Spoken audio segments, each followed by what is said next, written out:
Opposite car here, we see a lot of people, a bunch of people. All I peep, I see his body lie down. They cover him with a blue sheet. I tell my uncle that Ryan dead. I'm getting Ryan dead. When we go, people saying that his family come now, that the police was there. When we go check him, he just lie there like he's sleeping. But his friend said that both of them leave. He banged the turn and he was about to cross when this boy come with a speed and hit him. When he hit him, he pitched a distance in front of him. Probably land in front of the car screen. The bumper, everything break up.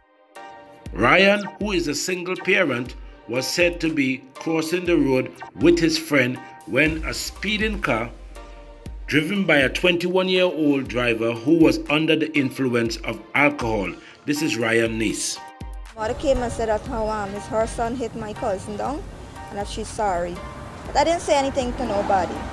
I ended up calling a lot of uncles. My mom called her, called everybody that I know and telling what happened. But my uncle is a single parent. He mind his son and daughter from baby, punish and bring them up. Ryan is not a bad person. A little stubborn, yes, but he know his way. He always have a smile. He never unwilling. This is the vehicle that the driver was driving. PYY 3475. It is said that the driver was under the influence. You can see the window. You can see I don't know if it's a right-hand side, left-hand side driver, but Ryan needs to take this to heart, and she had a lot to say. They need to learn, and they have to stop drinking and driving. It's life out there, it's not animal out there. We're the one have to deal with the losses. They have to learn, they have sense of humor, they have to take it in, I cannot tell them what to do. They have a mind of their own. If they know that you don't want to go and drink, it leave up to you. As the new year starts, we are asking drivers to be more careful and be cautious on the road. More news from Guyana. Also in the news, businessman by the name of Keishan Tapsi was robbed and chopped by an assailant who he claimed always attacking him for money. He said at one time, the neighboring church, he went in there and chopped up everything inside of there, and he was before the magistrate court for that.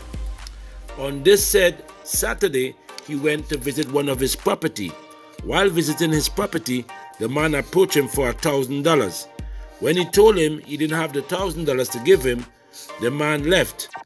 And when the man returned, the man came back with a machete and chopped him and take all his money. Exchanged some words, right? And when we finished, he left and walked away. I didn't realize that he coming around.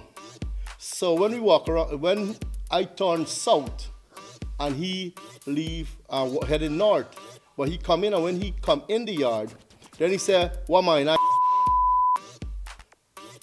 By the time I could turn around, this man fire chop he and bust my shoulder bone in two.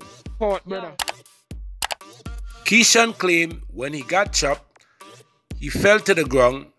The assailant took the opportunity to run through his pocket and take more than he asked for. He had 340,000 Guyanese and 720 US. I actually fall down there, and he quickly run through my pocket, take all the money I had. I had 340,000 Guyanese dollars, 720 US, right? And he gone with it. By then, people started running the yard, and they rushed me to the station, then to the hospital where I spent 2 days at Woodlands. Businessman Keishan claimed this is not the first time he had encounter with this guy or other assailant, where he was being targeted and his place being robbed before. When he see you, he always want 1,000, he always want 500. He's a drugs addict. And he always telling people, oh, I have marked certificate. Recently, he went in the Kali church next door to me there and chop up all them people murti and thing.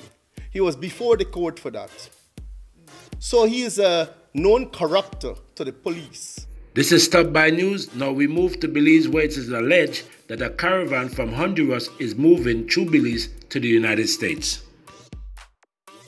We met at National Security Wednesday of last week with the sole purpose of looking at the migrant flow through Central America. We did receive information on a large group leaving Honduras and passing through Guatemala and eventually passing northern Guatemala or probably passing through Belize with the intent of transiting Mexico to get to the United States. We were back and forth and we came to a conclusion on how we would approach the situation. Whilst we've never had any caravans passing through Belize, we thought it was necessary as a government to really put out our position, and that position to the operators was very clear, that the government of Belize policy was that we would not facilitate any movement of mass migration through Belize. As a matter of fact, we identified that move as a possible security risk to Belize. So in a sense, national security is taking the lead in this. The whole situation has become securitized in the sense that we would use extraordinary security means to ensure that we demonstrate the government's policy that we would not accept any migrants through Belize. Port, brother.